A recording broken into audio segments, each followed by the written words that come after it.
राज्यभर रंगपंचमीचा उत्सव मोठ्या उत्साहात साजरा होतोय। रंगांचा खेळ अर्थात रंगपंचमी तरुणांच्या बरोबर तरुणी देखील कोल्हापुरात मोठ्या उत्साहाने साजरा करताना इथं बघायला मिळते।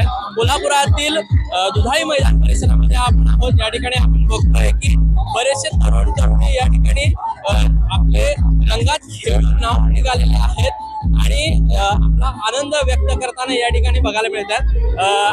काय सांगाल, कोल्हापुरात कशा पद्धतीने रंगपंचमीचा उत्सव आहे? नाथपुरा काय सांगशील यंदा कशा पद्धतीने रंगपंचमीचा उत्सव आहे?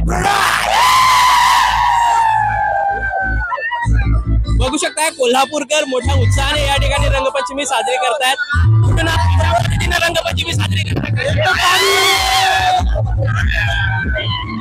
बघा, मोठ्या आनंदात या ठिकाणी ही रंगपंचमी साजरी होते। तरुणाच्या बरोबर तरुणी देखील आहेत।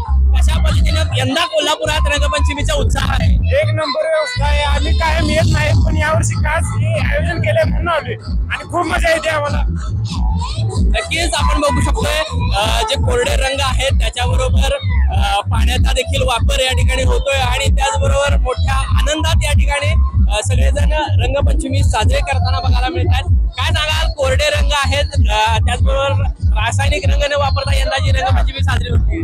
काय चांगली गोष्ट आहे। रासायनिक रंग केल्याने चांगला आहे, नाही करायचं केल्याने चांगला आहे, केल्याने चांगला आहे। मग जर रासायनिक रंगाने त्रास झाला तर मग पुढे आयुष्यभर त्रास होऊ शकतो। कोरड्या रंगाने रंगपंचमी खेळावी काय? कोरड्या रंगानेच खेळावी, ओल्याने खेळू नये, कारण की रंगपंचमी रंगाची आहे, पाण्याची नाही आहे। आपण बघू शकतो कोल्हापूरकर मोठ्या उत्साहात या ठिकाणी आपली रंगपंचमीचा उत्सव साजरा करताना या ठिकाणी बघायला मिळत आहे।